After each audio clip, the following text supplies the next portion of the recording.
Hi Pisces. Ooh.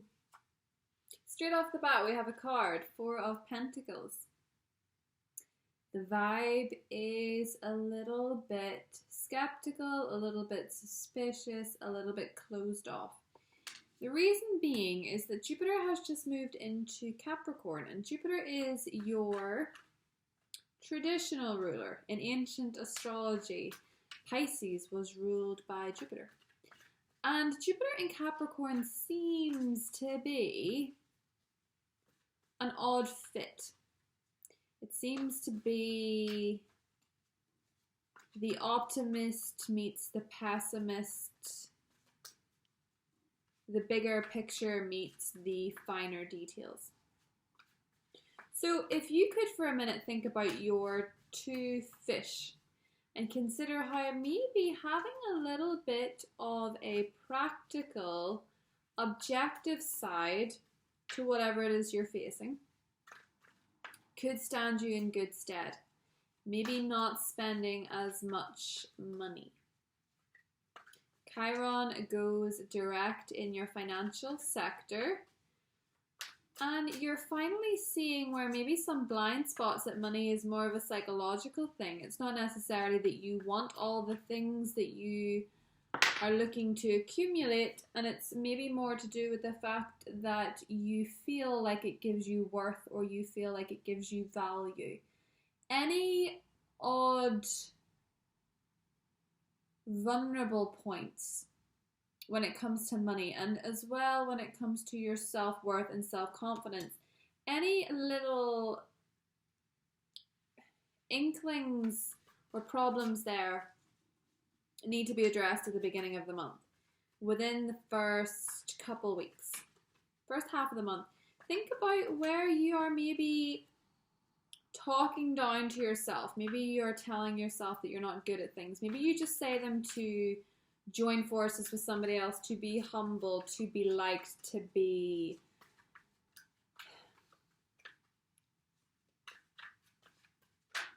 part of something. Five of Wands. But carefully assess what it is that you're trying to be part of, particularly if this is in career. Jupiter's been in your career zone for the last year, and hopefully it's brought you some special privileges when it comes to your career, when it comes to your fame. You've probably been recognized for something. You've probably made a start with something in terms of your passions, in terms of what you're drawn to really do with your life, if you haven't been doing it already. Now, Jupiter moving into Capricorn brings you great blessings when it comes to your friendships, when it comes to your groups, networking, even the internet, things like that. Jupiter being there is great for you in many ways. It's also in the wish house. The 11th house is the wishing house, so it's a good time to keep your dreams alive. Your ruler Neptune has now stationed after a retrograde period, and you can begin to go forward from this feeling of disillusionment with certain things, with a lack of clarity, a lack of direction, and finally you start to see a little bit of what it is that you want to do, and it may have taken you some conflict to move forward and lean into the things that you really want. Knight of Cups and the Seven of Pentacles. Like love, for instance. There seems to be, for many Pisces here, with the Knight of Cups and the Seven of Pentacles, a love that can grow. A love that has potential, a love that can bloom, but a love that nonetheless, no matter how idealistic you may seem, you know that this takes some watering, some nurturing, and some work. Jupiter in Capricorn teaches us all, and it gives us that little bit of a back down to earth with a thud, that the very thing that you want the most, if in some cases it's romance, and for some of you it's just simply to be artistic, the very thing that you want the most takes some degree of practicality. It takes time, it takes effort, it takes patience, it takes understanding. As a fish, you're very into the flow of things. But not everything or everyone can be perfect in your expectations. If you are engaging with somebody new, be patient, because sometimes the things that you have to put the most patience in are the things that grow. From small acorns, mighty oak trees grow. Do not expect the love of your life to be pre-packaged, put in the microwave, and ready. They're a home-cooked meal, I'm telling you that. If you're looking for love, it looks very promising. And I think it's a lot to do with Mars being in Scorpio, trining your ruler Neptune in your sign the same day Venus conjuncts Pluto in Capricorn, again in your wish house. For single fishies, there's big opportunities around that time. Now, the full moon in Gemini can feel a little bit turbulent for you. It's happening in your 4th house, and it can make you want to hide away at that time. So that's interesting. Hide away on the 12th. I wouldn't necessarily hide away on the 13th. Friday the 13th could be very lucky. Could be, especially if you're traveling somewhere.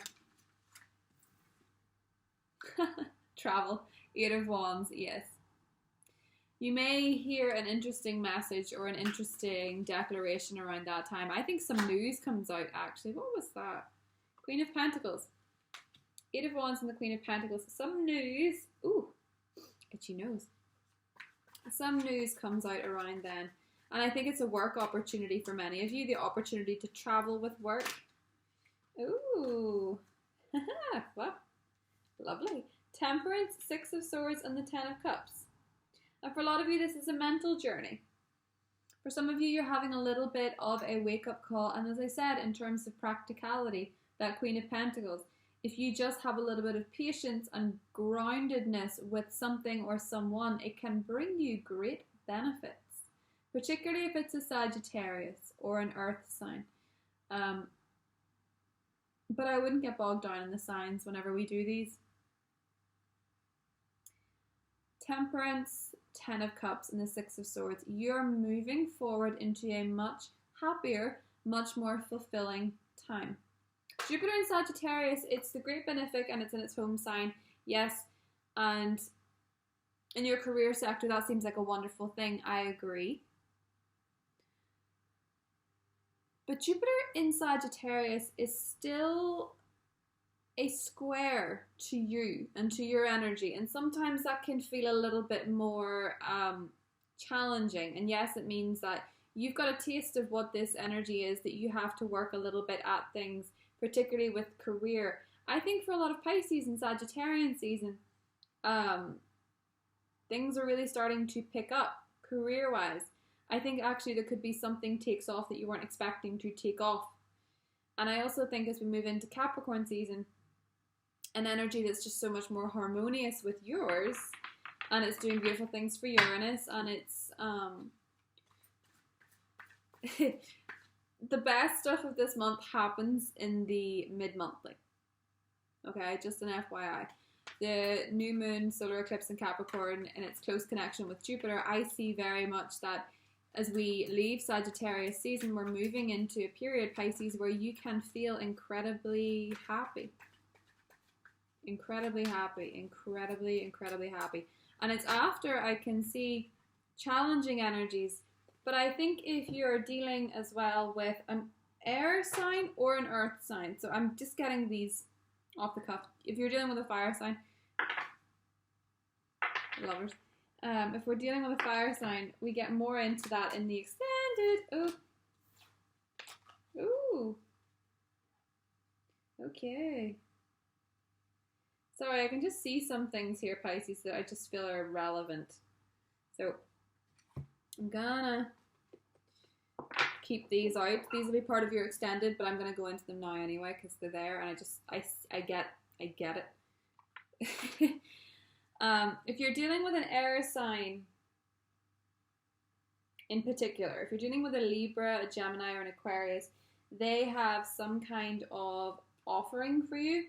With the Page of Pentacles, I think they are offering you some form of security or something that is worth your time, and they're possibly simply only offering their time and their presence. but I think you like it. I think it's something nice. I think it's a sweet gesture, I think, for a lot of Pisces from an air sign person.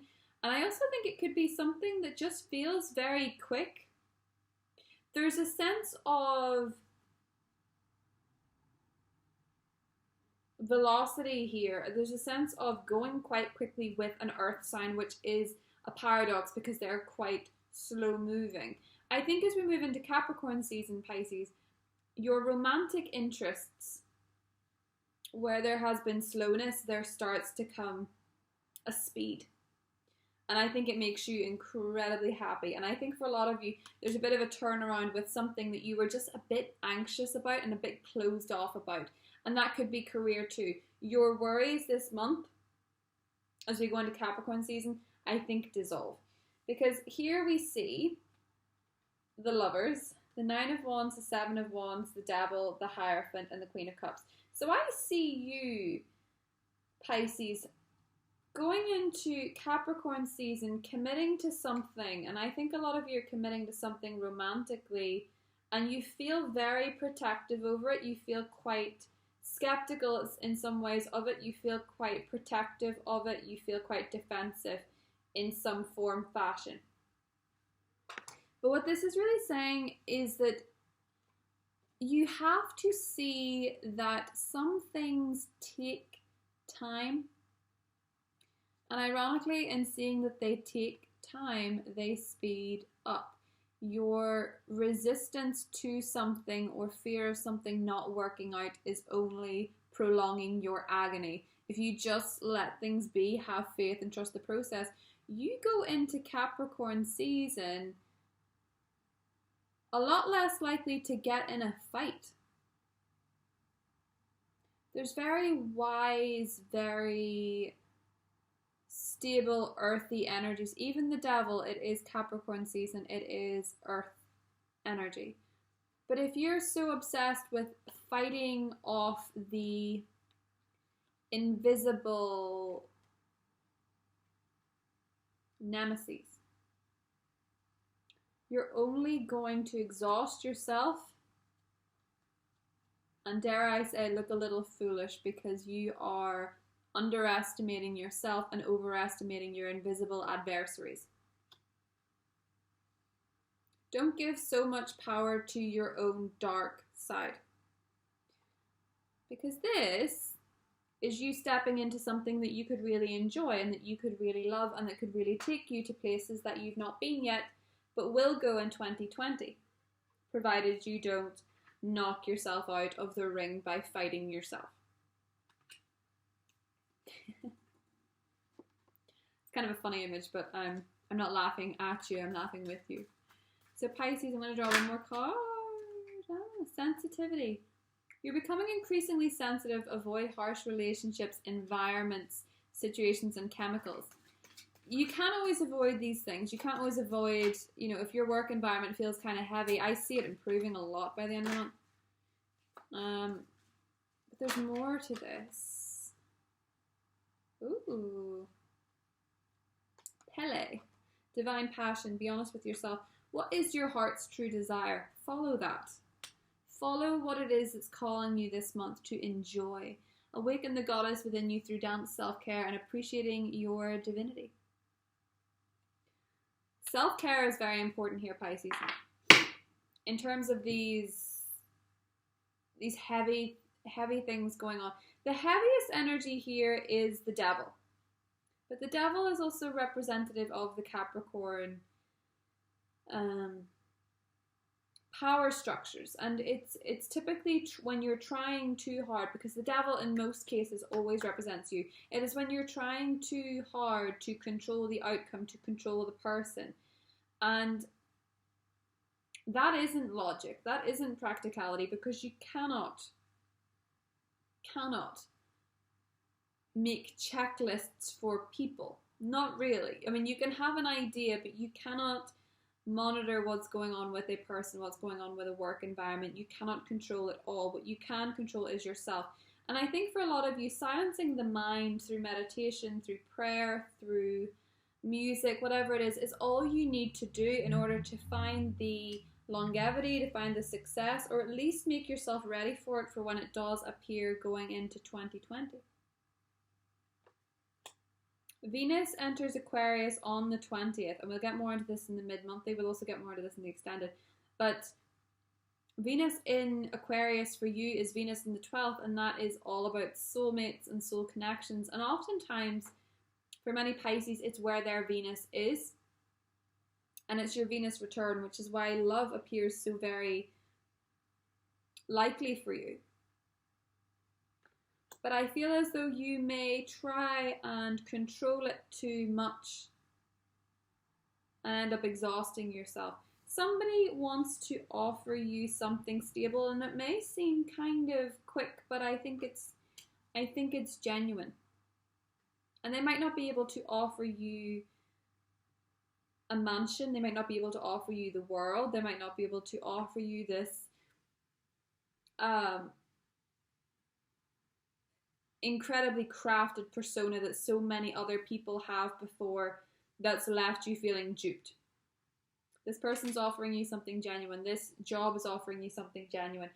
Something very, very genuine yet humble comes out of this. But as I said, from small acorns, mighty oaks grow. So I love you, Pisces. I'm going to get more into this in the extended, particularly for those of you that are interested in fire signs or whatever we've not mentioned here. It touches on everything else. It touches on the astrology. I like it. I like it a lot. As a Pisces rising, I enjoy this very much. Take care of yourself, particularly over the full moon. I think your mind in the lead up to the full moon might be quite restless. It might be quite heavy. If you need to take downtime, do. But do not force conversations. Do not force things to be the way that you think they should be. Chances are, Pisces, a lot of this is just noise and traffic in your head. Jupiter shifting into Capricorn is going to feel so much more harmonious. And while Sagittarius season can have its ups and downs for you, as we shift into 2020, the energies are that bit more easygoing, is how I want to say this. So whatever you're feeling, be sensitive to yourself, be sensitive to others, drink a lot of tea, drink a lot of water, make yourself feel better, do what you need to do to feel balanced mentally and physically, and take care of yourself, because there's very good things here. The Lovers, the Ten of Cups, the Hierophant are all very Piscean cards, and the Knight of Cups in particular, I always think of Pisces. Lovely energies. So enjoy December. I will see you in the mid-December readings, and take care. Bye.